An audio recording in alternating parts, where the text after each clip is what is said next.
సమాజమా ఇకనైనా మేలుకో.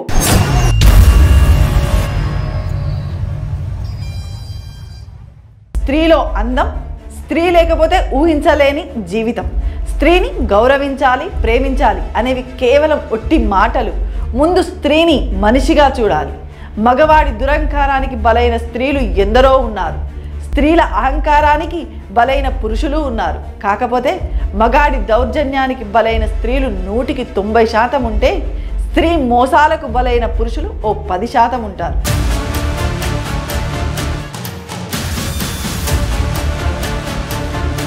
స్త్రీ మగాడిని నవమాసాలు మోసి కంటే, మరి మగాడు తనకన్నా ఆడబిడ్డను తన చేతుల మీద తాను ఒకరికి అమ్మయ్యేదాకా పెంచుతాడు. బంధం ముడిపడ్డాక బాధ్యతలు పెరుగుతాయి. బంధాన్ని తెంచుకుంటే, బాధ్యతల నుండి తప్పించుకుంటే దొరికేది స్వేచ్ఛ అనుకుంటే అదొక పిచ్చితనం అవుతుంది. స్త్రీ సుఖం కోసమే అయితే ప్రపంచవ్యాప్తంగా నేడు పెళ్లిళ్ళే ఉండేవి కాదు. విచ్చలవిడిగా సుఖపడేవారు. వివాహ వ్యవస్థ, కుటుంబ వ్యవస్థ మనిషికి కొన్ని విలువలను నేర్పింది. మానవ జాతి మనుగడకు దోహదపడింది. అత్యాచారం చేయమని ఏ తండ్రి, ఏ తల్లి చెప్పరు. స్త్రీని వాడుకొని వదిలేయమని ఏ సమాజం అనదు.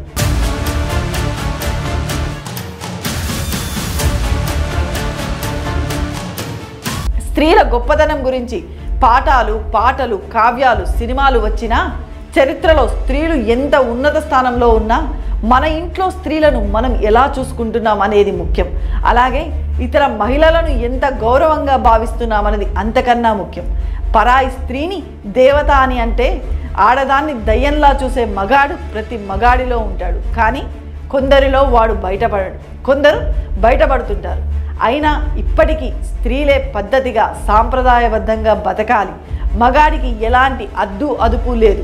ప్రపంచవ్యాప్తంగా ఈ నేల మీద ఏ మూలన కూడా ఒక్క రేప్ కూడా జరగన్నాడే నిజంగా మనం స్త్రీని గౌరవిస్తున్నట్లు.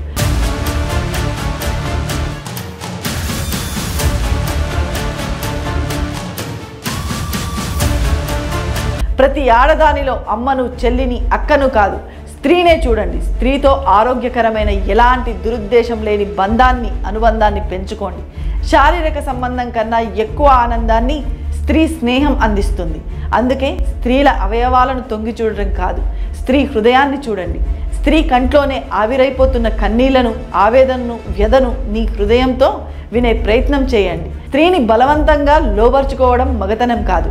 స్త్రీ హృదయాన్ని గెలుచుకోవడమే ఆమెకు నువ్విచ్చే గౌరవం. ఒక స్త్రీ తనకు తానుగా నీకు అర్పించేందుకు సిద్ధమవడం అంటే ఆమె నీకు ఇచ్చే, నీ వ్యక్తిత్వానికి ఇచ్చేటువంటి గౌరవం. ఒక స్త్రీ ఎప్పటి వరకు నీదానిగా ఉంటుందో తెలుసా? చాలామందికి ఉన్న దురభిప్రాయం ఏంటంటే, ఆడవారు శారీరకంగా బలహీనులు, మానసికంగా బలవంతులు అనుకుంటారు. నిజానికి స్త్రీ శారీరకంగానే కాదు, మానసికంగా కూడా బలహీనురాలే. అందుకే స్త్రీ చాలా విషయాల్లో మానసికంగా తోటి వారిపై ఆధారపడుతుంది.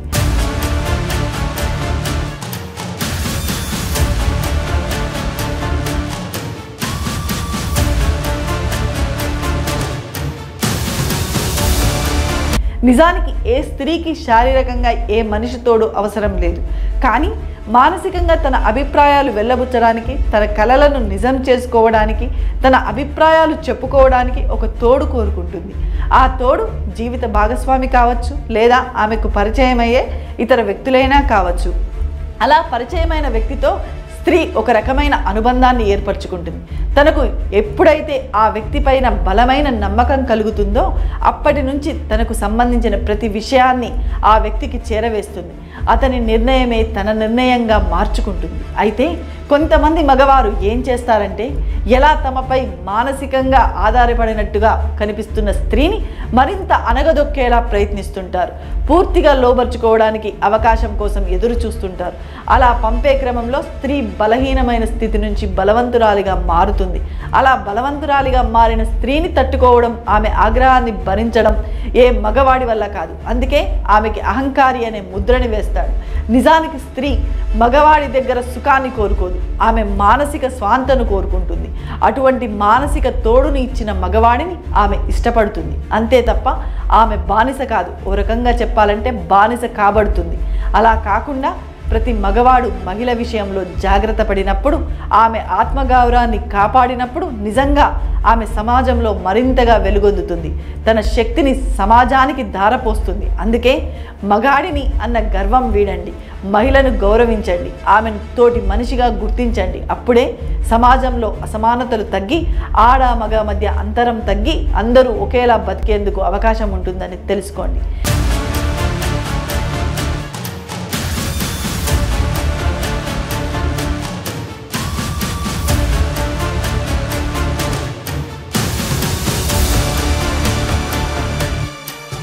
ఈ కంటెంట్ కనుక మీకు నచ్చినట్లయితే మన ఐడి టీవీని లైక్ చేయండి, షేర్ చేయండి, సబ్స్క్రైబ్ చేయండి.